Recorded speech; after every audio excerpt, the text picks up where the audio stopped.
हमारे स्टूडियो में ऐसी शख्सियत मौजूद है जिनके आंदोलन से, जिनके आवाज ने कई बड़े नेताओं की नींद उड़ा रखी है।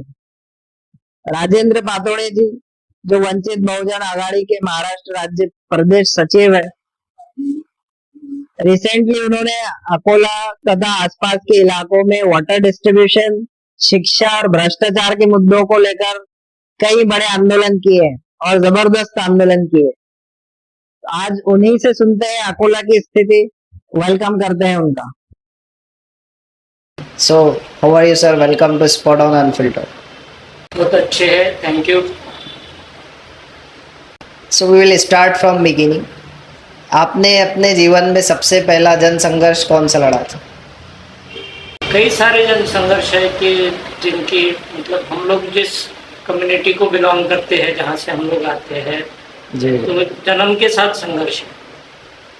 इसलिए पहला संघर्ष जो लड़ा है वो तो पढ़ाई के लिए था, स्कॉलरशिप के इशू पे लड़ा था। जो बच्चे पढ़ते थे साथ में, उनका स्कॉलरशिप का इशू था और वहाँ से शुरुआत हुआ। फिर बाद में कई सारे वाक़े, कई सारे इवेंट है कि जहाँ हम लोग लड़ते रहे। यहाँ पर अनूप कुमार नाम के कलेक्टर हुआ करते थे और रिजर्वेशन के एक एजुटेशन के मुद्दे पर हमने उनकी गाड़ी का हवा छोड़ दिया था, चारों टायर था।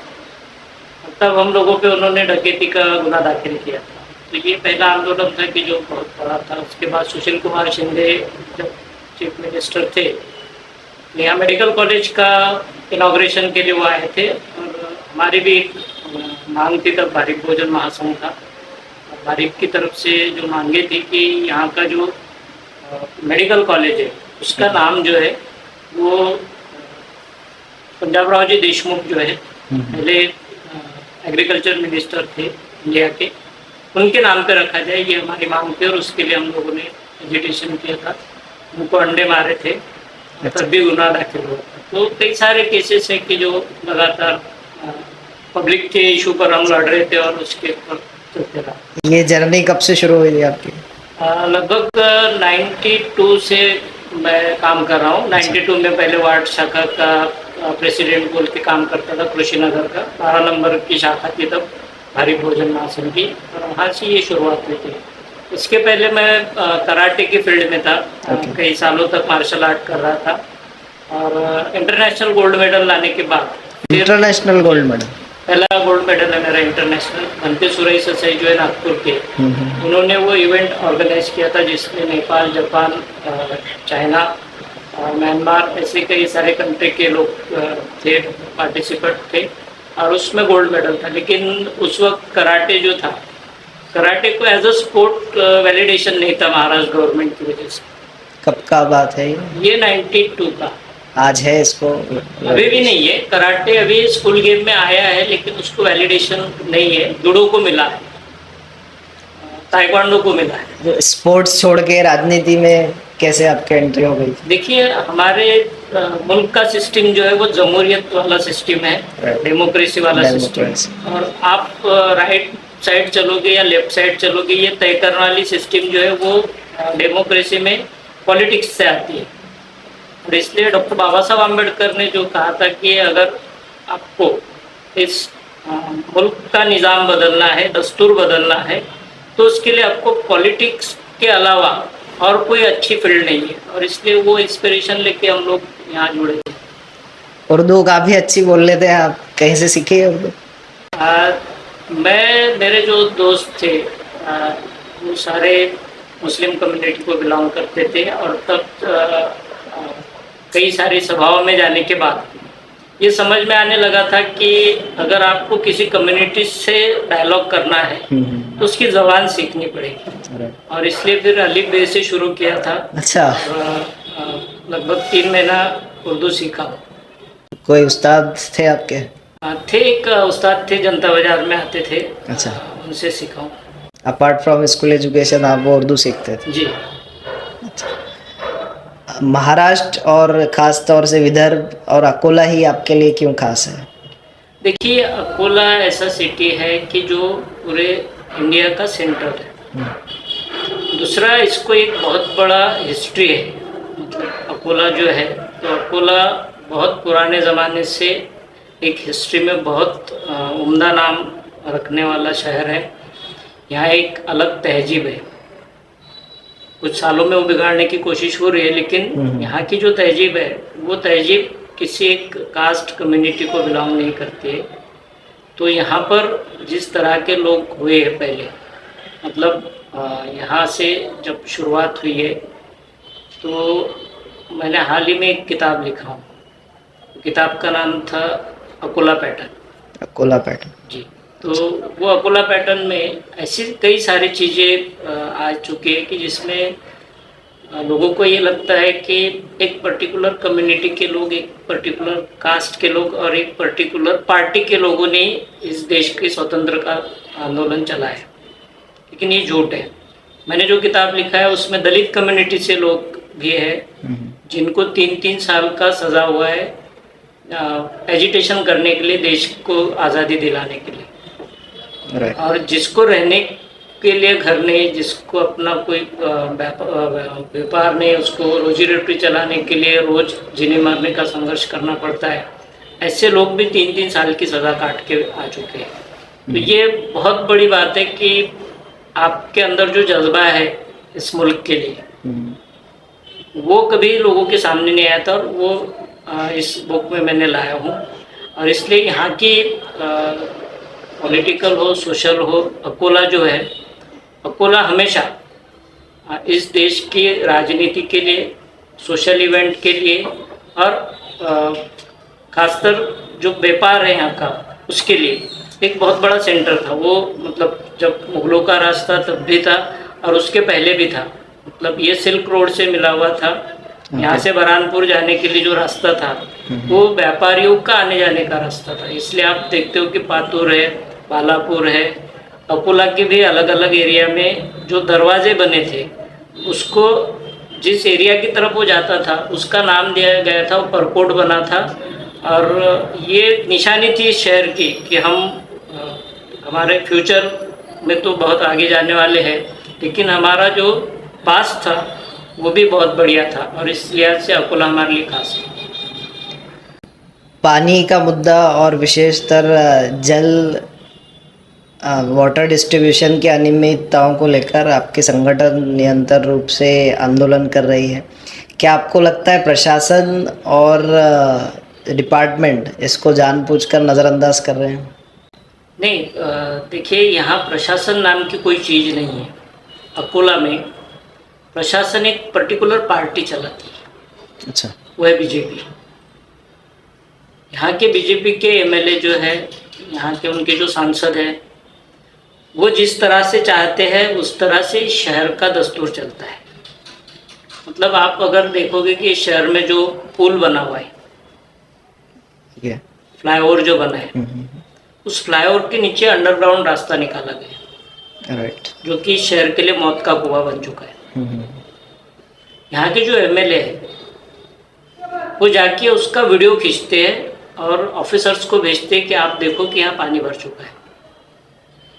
250 करोड़ रुपया जो है इन लोगों ने इसके ऊपर खर्चा किया है, और सारा कमीशन राज का खेल है। मतलब बीजेपी के लोगों का पेट भरने के लिए शहर की बदहाली की जा रही है। और इसके लिए पानी की किल्लत वाला जो मामला है,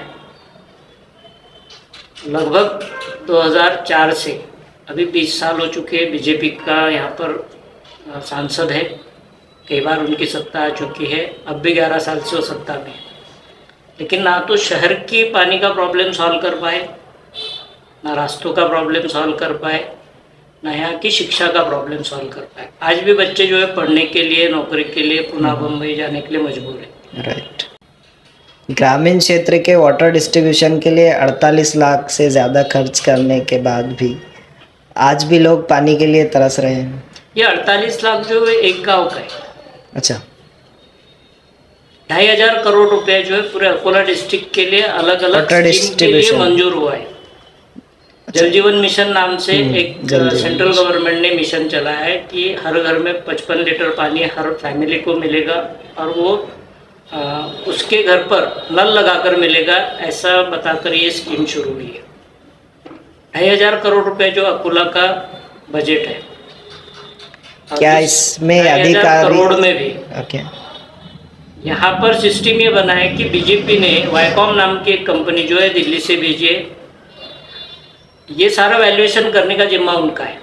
मतलब काम होगा यहाँ पर वाटर का जो सिस्टम देखने के लिए डिपार्टमेंट है वो है जिला परिषद वाला और महाराष्ट्र जीवन प्राधिकरण वाला, जिसे एमजीपी कहा जाता है। गवर्नमेंट की दो एजेंसी होने के बावजूद वाईकॉम नाम की एक कंपनी को, प्राइवेट कंपनी को ये सारा जिम्मा सौंपा जाता है कि आप जाओगे, आप वैल्यूएशन करोगे। और इसकी वजह से जो हमको कल इसके लिए एजिटेशन करना पड़ा, रास्ते पे उतरना पड़ा, उसकी वजह है कि एक गांव में 48 लाख रुपया खर्च हो चुका है, लेकिन किसी घर पे पानी नहीं आता है, पूरे गांव में पानी नहीं आता है। और सबसे बड़ी दिक्कत वाली बात यह है कि जो चोर है उन्हीं को जिम्मा सौंपा जाता है कि आपने जाके उसकी इंक्वायरी करा।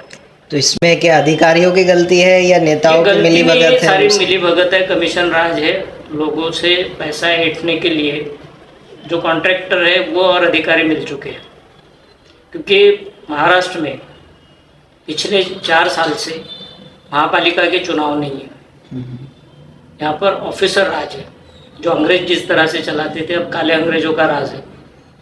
और उसकी वजह से हो ये रहा है कि वहाँ पर किसी भी पब्लिक के सब्जेक्ट पर वो ऑफिसर कभी बोलता नहीं, उसको फाइल पे साइन करने का पैसा मिलता है, वो कभी कॉन्ट्रैक्टर से मिलता है, अपने सहयोगियों से मिलता है। इसलिए यहाँ कोई भी चर्चा ना तो पानी के लिए होती है, ना शिक्षा के लिए होती है, ना अच्छे रास्तों के लिए होती है। फेक एडमिशन, झूठे प्रवेश की वजह से बच्चों का भविष्य अंधकार में है। क्या ये पॉसिबल है कि शिक्षा विभाग की मिलीभगत या भ्रष्टाचार के बगैर इतना बड़ा घोटाला संभव है?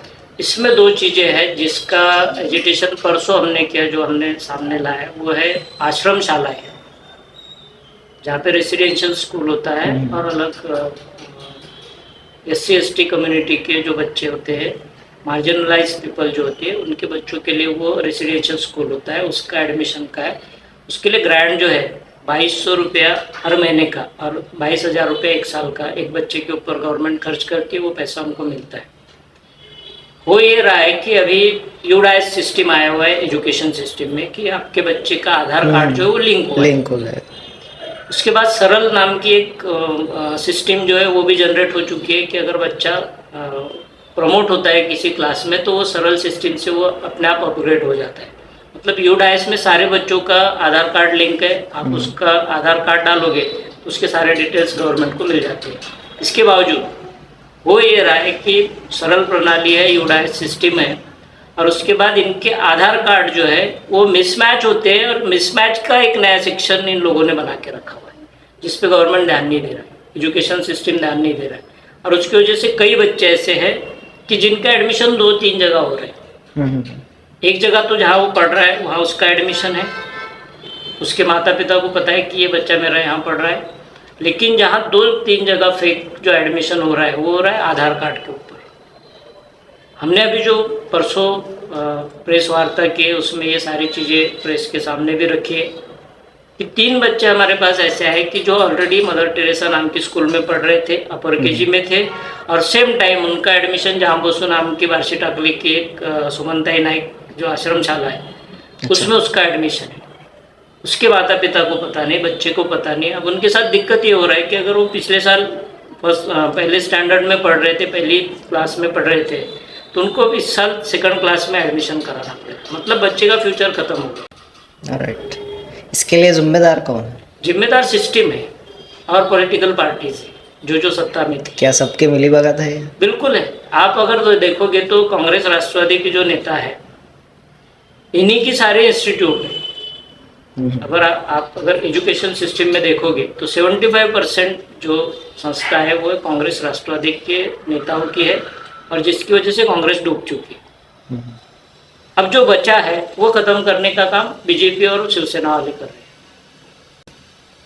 अगर ये फेक एडमिशन का खेल रुकता नहीं है तो आगे आपके वंचित बहुजन आघाड़ी के क्या स्टेप्स रहेंगे? हमने 3 दिन का अल्टीमेटम दिया है, उनको बताया कि ये 3 तो हमारे पास आए हैं, इसके अलावा 11 नाम और भी आ चुके हैं, और इसलिए महाराष्ट्र में हमने जो चीफ मिनिस्टर है महाराष्ट्र के उनको ईमेल किया है, जो गवर्नर है उनको भी ईमेल किया है, और एजुकेशन मिनिस्टर जो है उनको भी और चीफ सेक्रेटरी को भी ईमेल भेजा है कि पूरे महाराष्ट्र में यूडाइस पे जितने एनरोल स्टूडेंट हैं उनका वेरिफिकेशन हो, मतलब वो जहाँ पढ़ते हैं वहाँ, और अगर किसी का दिखता है कि आपको 2-3 जगह, तो सारी आश्रमशालाएँ हैं, वो सोशल वेलफेयर वाली हो, समाज इसका आदिवासी वाला हो या ओबीसी वाला हो, ये सारे जगह पढ़ने वाले बच्चों का वेरिफिकेशन की मांग हमने की है, पूरे महाराष्ट्र के लिए की है। अकोला के लिए 3 दिन का समय दिया है हमने, यहाँ के जो ऑफिसर है उनको, बहुजन कल्याण विभाग। 3 दिन में अगर एफआईआर नहीं होता है तो चौथे दिन उनको जाकर काला लगाने की मुहिम जो है वो हमने शुरू करने का उनको इंटीमेशन दिया है। देखते अगर नहीं होता है तो हम अपने तौर पे गुना दाखिल करने की प्रोसेस भी करेंगे और एजिटेशन भी करेंगे। अकोला के मुद्दे राज्य स्तरीय राजनीति में पीछे क्यों रह जाते हैं हर बार? देखिए, यहाँ हर बार ये होता है कि अगर महानगर पालिका कांग्रेस के पास है तो ऊपर वाली सत्ता में बीजेपी होती है, और जो बीजेपी में लोग हैं उनको के धार्मिक इश्यूज जो है, मतलब उनको धर्म की राजनीति जो है उनमें ज़्यादा इंटरेस्ट है, बदस्तूर लोगों की जीने मरने की बातों पे बोले हुए। इसलिए यहाँ पे कावड़ कितनी अच्छी हुई उस पे बोला जाएगा, गणपति कितना अच्छा हुआ है उस पे बोला जाएगा, लेकिन लोगों के घरों पे पानी नहीं आ रहा है उस पे नहीं बोला जाएगा। झुग्गी बस्तियों में रास्ते नहीं है उसके बारे में नहीं बोला जाएगा। यहाँ जो महिलाएं हैं उनके लिए पब्लिक टॉयलेट नहीं, उस पर नहीं बोला जाएगा। यहाँ महिलाओं की सुरक्षा के बारे में नहीं बोला जाएगा। यहाँ क्राइम रेट इतना बढ़ गया है कि यहाँ पर कमिश्नरेट जो था वो ऑफिस मंजूर होना चाहिए, उसके लिए जगह है, लेकिन वो हो नहीं रहा है। और इसकी वजह है कि यहाँ का वोटर जो है वो कास्ट बेस वोट करता है, उसको ये लेना देना नहीं है कि उसका नुमाइंदा जो चुन के जा रहा है वो शहर के लिए काम करे, वो उसकी कॉन्स्टिट्यूंसी के लिए काम करे। लोगों को अपनी कास्ट का आदमी चाहिए, फिर वो काम करे ना करे।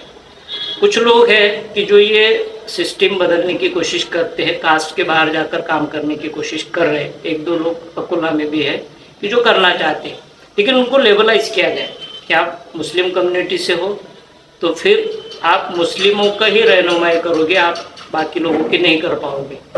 तो ये जो इमेज बदलने का सिस्टम है वो कुछ लोग कर रहे हैं, लेकिन बाहर जो है उनके आंखों पे चश्मा लगा हुआ है, वो है कास्ट का। तो वो बाहर के लोग जो है, यहाँ पर डेवलपमेंट हो रहा है कि नहीं हो रहा है, यहाँ पे कोई नया प्रोजेक्ट आ रहा है कि नहीं आ रहा है, इस पर बात नहीं होती। बात होती है कास्ट वाला आदमी, फिर वो कितना भी नालायक हो उसी के पीछे हम लोग रह गए। ये जो मानसिकता है उसकी वजह से आप देखोगे कि विदर्भ में जो है वो बड़े पैमाने पर किसानों की आत्महत्या हो रही है।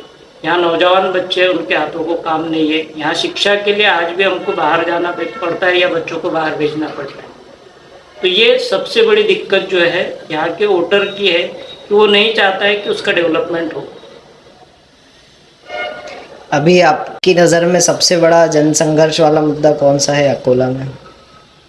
अकोला में तो सारे मुद्दे जनसंघर्ष वाले हैं, क्योंकि जब तक बीजेपी और आरएसएस है तब तक लोगों को लड़ते रहना पड़ेगा।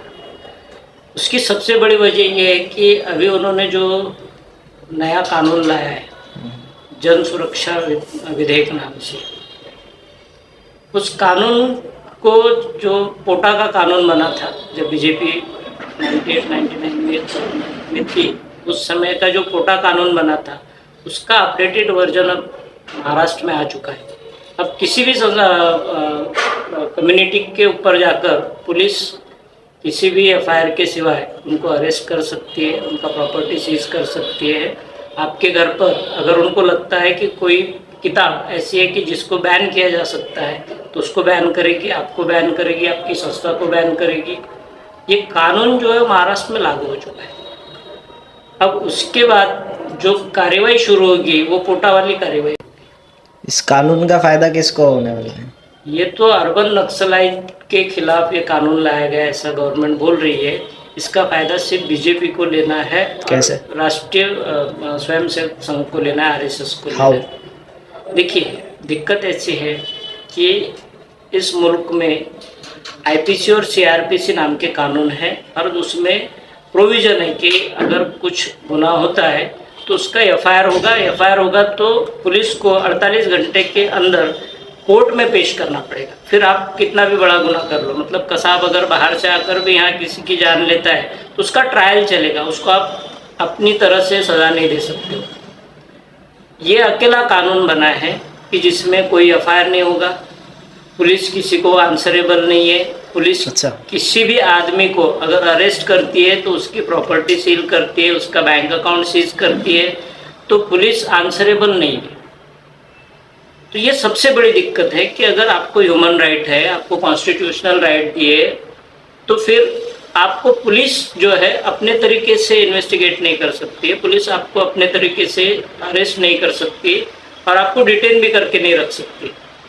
उसको जो प्रोसीजर लॉ में दिया हुआ है, जो सुप्रीम कोर्ट के अब तक के गाइडलाइन है कि उसको किस तरह से इन्वेस्टिगेट करना चाहिए, वो सारा बाजू में रह जाएगा।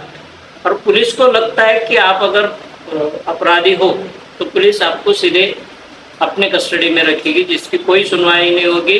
उसके लिए उन्होंने एक रिटायर्ड जज जो है हाईकोर्ट के, उनके अंडर 3 लोगों का बेंच बनाया कि आपको इनके सामने जाके पेश होना पड़ेगा और बताना पड़ेगा कि मैं बेगुनाह हूँ। और वो अगर उसको लगता है कि आप बेगुनाह हो तो आपको छोड़ा जाएगा, अदरवाइज फिर पुलिस अपने तरीके से काम करेगी। अगर आज मुख्यमंत्री आपके सामने हैं तो आपका सवाल, सबसे पहला सवाल क्या होगा उनसे?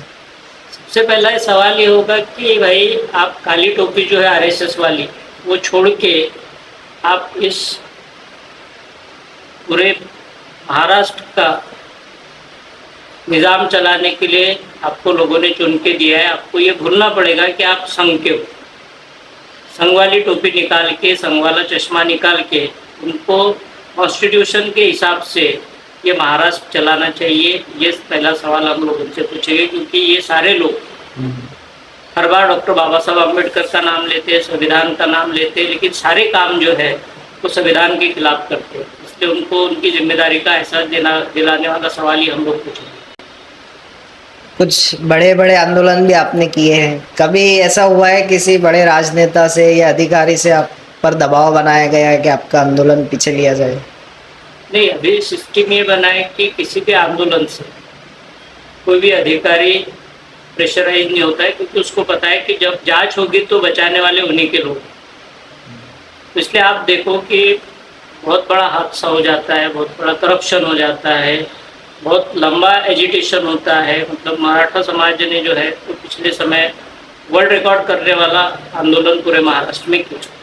उसके बाद हुआ क्या, तो अंतरवाली सराटी नाम के गांव में जहाँ पे वो लोग आंदोलन कर रहे थे, पुलिस ने लाठीचार्ज कर दिया, गोलियां चला। मतलब जिस कम्युनिटी ने पूरे महाराष्ट्र में एक नया ट्रेंड सेट किया था कि आंदोलन इस तरह से भी हो सकता है, जिसकी वर्ल्ड रिकॉर्ड हो, और सारे आंदोलन में कहीं कोई नारा नहीं था, किसी के खिलाफ कोई बात हुई नहीं थी, सारे शांति मार्च। और ये सारे शांति मार्च होने के बाद भी अंतरवाली सराटी में गोली चलाई। पुलिस बोल रही हमने गोली नहीं चलाई। और जिन लोगों पे गुने दाखिल हुए वो पुलिस पे अटैक करने वाले हुए। दूसरा एक वाक्य जो हुआ था वो है परभनी का, कि परभनी में कॉन्स्टिट्यूशन वाला एक चौक है, वहाँ बाबा साहब अम्बेडकर का स्टैचू, और उसके सामने जो संविधान लगा हुआ था, उस संविधान को किसी ने तोड़ दिया और लोग रास्ते पे उतरे। उसमें एक सूर्यवंशी नाम का बच्चा जो है वो LLB करने वाला, वो भी रास्ते पे उतरा था। पुलिस ने उसको कस्टडी में ले लिया, उसको इतना पिटा कि उसकी जान चली गई। उसका मर्डर जो है वो पुलिस ने कर दिया। इसके बाद महाराष्ट्र का मुख्यमंत्री असेंबली में खड़ा होकर बोलता है कि उसको पुराने बीमारियां थी, उसको कई सारी बीमारी होने की वजह से वो इस हादसे में चला गया। बाबा साहब अम्बेडकर ने ये सारा केस जो है वो औरंगाबाद हाई कोर्ट में लड़े, फिर सुप्रीम कोर्ट में लड़े, और अब जाके पुलिस के ऊपर कस्टोडियल डेथ के बारे में गुनाह दाखिल करने का ऑर्डर सुप्रीम कोर्ट ने किया। ये सारी चीज़ें ये बताती है कि आप कितना भी बड़ा एजिटेशन कर लो, आप कितना भी बड़ा आंदोलन कर लो, गवर्नमेंट जो है वो हिंदू राष्ट्र बनाने के लिए यहाँ का दस्तूर जो है वो मानती नहीं है, संविधान को मानती नहीं है, और इसलिए वो अपने तरीके से इस मुल्क को चलाना चाहती है, स्टेट को चलाना चाहती है। तो फिर सॉल्यूशन क्या है? कांग्रेस के समय भी बहुजन समाज तकलीफ में था, आज भी है। सॉल्यूशन क्या है आपकी नज़र? देखो, सबसे बड़ी दिक्कत ये है, अकोला के हिसाब से अगर देखें तो 19.2% जो है मुस्लिम है, 17.6 ये यहाँ का एससी है और 6.5 जो है वो यहाँ का एसटी है। मतलब ये 3 कम्युनिटी अगर एक साथ आ जाए, वो समझ ले कि हमारे दोस्त कौन और हमारे दुश्मन कौन है। तो मैं नहीं समझता कि इनका नंबर मिला के हम लोग एक साथ देखें तो किसी के भी एक वोट की भी ज़रूरत नहीं। मतलब आपको सिस्टम अगर ठीक करना है तो ये सिस्टम कौन ठीक कर सकता है? तो जो पीछे जा रहे हैं वो लोग, और पीछे जाने वाले ये 3 ही लोग हैं, एससी एसटी और उसके बाद है मुस्लिम। और ये अगर अपना ताकत समझ ले कि हम लोग एक साथ आके ये तय करें कि हमारा मुस्तकबिल कौन ठीक कर सकता है, उसके पीछे हम खड़े हो गए, पॉलिटिकली हो गए, सोशली हो गए, तो मैं नहीं समझता कि ये बहुत बड़ी बात है कि ये कैसे ठीक हो। ये बिल्कुल ठीक हो सकता है। आपका इंस्पिरेशनल लीडर कौन रहा जिसकी वजह से आप स्पोर्ट्स से पॉलिटिक्स में आ गए? अल्टीमेटली बाबा साहब अम्बेडकर ही थे, क्योंकि जिन हालातों में उन्होंने ये सारा परिवर्तन किया, इस मुल्क को एक नई दिशा दी, यहाँ के सिस्टम को उन्होंने ऐसा बना के रखा है कि कई लोग चाहते थे कि उनके हिसाब से इस मुल्क को चलाना है, वो नहीं चला पा रहे, आज भी नहीं चला पा रहे। इसलिए वो इससे बड़ा इंस्पिरेशन जो है वो कुछ भी नहीं। एक टॉप लीडर के नाम में सूची में नेल्सन मंडेला का भी नाम आता है, क्या कहना चाहेंगे आप? देखिए, ये जो इंटरनेशनल लेवल पे जो सारे लीडर हुए, उनके काम जो है वो उनके किसी एक तबके के लिए नहीं था, तो ह्यूमैनिटी के लिए वो काम कर रहे थे। मतलब वहाँ का जो हालत है वो यहाँ के एससी वाला हालत वहाँ का था। मतलब ब्लैक लोगों के लिए उन्होंने जो काम किया है, तो उनको जानवरों की तरह खरीदा बेचा जाता था गुलाम के तौर पर। तो वो एक अलग मूवमेंट है। महाराष्ट्र में और अपने मुल्क में भी यहाँ का जो दलित तबका है उसका भी हाल इससे भी बदतर था कि उसको कोई भी राइट नहीं था, वो शहर में नहीं रह सकता था, वो गांव में आएगा तो उसको झाड़ू बांध के आना पड़ता था, उसको थूकना होगा तो उसके गले में मटका बंधा हुआ था। तो ये जो हालात है हर मुल्क में अलग थे। वहाँ के हालात जो थे वो अंग्रेजों की वजह से हुए थे, क्योंकि उनको ज़रूरत थी कि कोई उनकी गुलामी करे, जो बंधुआ मजदूर की तरह काम करे। यहाँ का जो दलित है उसको यहाँ के हिंदू धर्म ने अनटचेबल बना के रखा। तो इसके लिए जिन्होंने काम किए, वो भी महात्मा फुले जी हो, शाहू महाराज हो, मौलाना अब्दुल कलाम आज़ाद हो, ये सारे लोगों के काम वो उनकी कास्ट के लिए नहीं थे, वो ह्यूमैनिटी के लिए थे। वो सारे लोगों के अधिकार की बात करते थे, तो इसलिए ये सारे हमारे लिए लीडर। ऐसी बुक जिसने आपकी लाइफ में बहुत ज़्यादा इम्पैक्ट क्रिएट किया है? संविधान। कि जब हम लोग अधिकार की बात करते हैं तो अधिकार कहाँ से आता है? तो संविधान से आता है। हमारे ऊपर अगर किसी ने जाति की है तो उसके खिलाफ बोलने का जो हक मिलता है वो संविधान से मिलता है। आप क्यों पढ़ रहे हो? तो संविधान की वजह से पढ़ रहे हो। आप इंसान बोल के कैसे जी पा रहे हो, स्वाभिमान से कैसे जी पा रहे हो? तो संविधान की वजह से जी पा रहे। तो ये पहली चीज़ है किसी एक मुल्क में कि किसी भी जाति धर्म के आप हो, वो आपकी जाति और धर्म आपको घर पे रखना है। आप जब रास्ते पे निकलोगे तो इस मुल्क के बाशिंदे बोल के, इंसान बोल के आपको रहना पड़ेगा। ये खूबसूरती जो है वो सिर्फ संविधान में। एक क्या मैसेज देना चाहेंगे आप अकोला के जनता के लिए? देखिए, अकोला की जनता के लिए मैसेज ये है कि अगर पिछले 5 साल का रिकॉर्ड अकोला का हम देखें तो लगातार अकोला की जो अमन और शांति है उसको बिगाड़ने की कोशिश जो है वो फिरका परस्त ताकतें कर रही है। यहाँ पे 2-3 बार दंगा भड़काने की कोशिश हो चुकी है, और इसमें जो लोग रास्ते पे उतरते हैं उन पे पुलिस कार्रवाई कर रही है।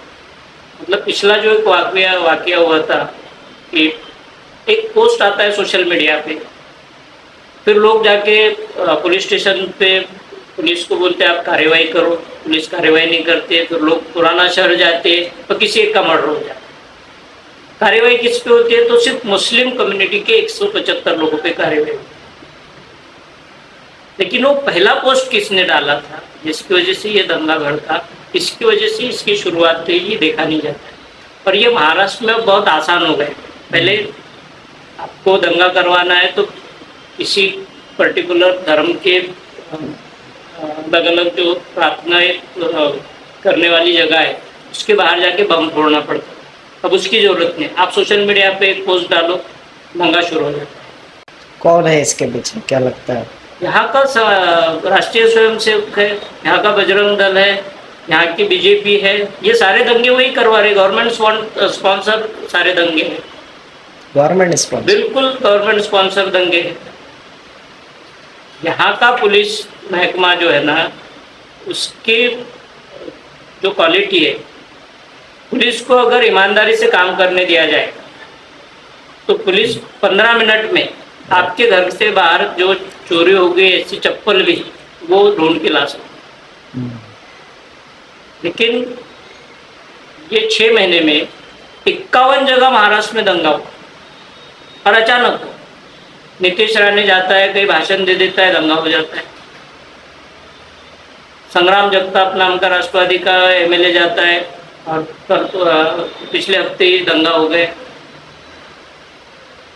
एवत में, पुणे के पास। ये सारी चीजें बताती है कि ये करने वाले लोग ही, वो फिर वो पडळकर हो, नीतीश राणे हो, या संग्राम जगताप हो, या बीजेपी या संघ से जुड़े हुए लोग हो, इन्हीं की वजह से महाराष्ट्र में दंगा हो रहा है। और ये सारा स्पॉन्सर किया है वो अपने होम मिनिस्टर फडणवीस ने। अगर आप होम मिनिस्टर हो और 51 दंगे आपके यहाँ होते हैं, मतलब नागपुर में दंगा हो चुका है, महल जैसी जगह पर हो गया, और ये होम मिनिस्टर है, ये चीफ मिनिस्टर। गवर्नमेंट का अगर हाथ नहीं होता तो कहीं भी दंगा नहीं हो सकता। तो इसलिए ये सारे जो दंगे होते हैं, फसाद होते हैं, उसके पीछे राष्ट्रीय स्वयंसेवक संघ होता है, बजरंग दल होता है, या फिर बीजेपी होती है। सो दोस्तों, ये थे हमारे साथ वंचित बहुजन आघाड़ी के महाराष्ट्र प्रदेश सचिव। सर ने बहुत ही खूबसूरती से बताया महाराष्ट्र के क्या हाल, राजनीतिक हालात क्या है और जनता को क्या करना है। Thank you very much sir. Spot on unfiltered के बारे में क्या कहना चाहेंगे? बहुत अच्छा प्रयास है। पहली बार हुआ है कि किसी चैनल के बाहर सोशल मीडिया का जो ताकत है, उस ताकत को आपने अकोला के लिए एक नया प्लेटफॉर्म दिया है। तो ये आप सभी टीम का मैं बहुत तहे दिल से आपको मुबारकबाद देता हूँ कि आप लोगों ने बहुत अच्छी पहल की है। और मैं समझता हूँ कि ये होना ज़रूरी था, क्योंकि यहाँ का मीडिया जो है वो बहुत बायस मीडिया है। मतलब यहाँ पर छपकर आने वाली चीज़ें, यहाँ पर इलेक्ट्रॉनिक मीडिया में दिखाई जाने वाली सारी न्यूज़ हो या उसके सारे इवेंट हो, वो सारे के सारे एक पर्टिकुलर कम्युनिटी से बिलोंग है। और इसलिए आपने जो किया है, मैं समझता हूँ अकोला के लिए ये नया प्लेटफॉर्म है, नई आवाज़ है, और इसका जो इम्पैक्ट है वो अकोला के लिए बहुत बड़ा होगा कि आप जो जो चीज़ें ढूंढ के लाओगे, जो जो नई प्रतिभाएं लोगों के सामने लाओगे, उससे अकोला का और यहाँ के पूरे जिले के लोगों को इसका बहुत बड़ा फायदा होगा। Thank you. तो आज के हमारे स्पॉट ऑन अनफिल्टर्ड के गेस्ट थे राजेंद्र पातोड़े जी, जो महाराष्ट्र प्रदेश सचिव है वंचित बहुजन आघाड़ी के। उनसे खुलकर चर्चा हुई है महाराष्ट्र के राजनीतिक, शैक्षणिक और भ्रष्टाचार के मुद्दों पर। इस पॉडकास्ट को अपने दोस्तों के साथ जरूर शेयर कीजिए ताकि अकोला की स्थिति सभी को पता चले। आखिरी में अकोला की जनता को यही कहना चाहूंगा मैं कि जब तक सवाल जिंदा है, लोकतंत्र जिंदा है। आपसे फिर मुलाकात होगी अगली एपिसोड में। तब तक सवाल उठाते रहिए और इसी तरह के लीडर्स को, चाहे वो एजुकेशनल फील्ड से हो, बिजनेस से हो या स्टार्टअप्स हो, सीईओज हो, इस तरह के वीडियो पाने के लिए आप स्पॉट ऑन अनफिल्टर्ड को सब्सक्राइब कीजिए, शेयर कीजिए, लाइक कीजिए। Thank you.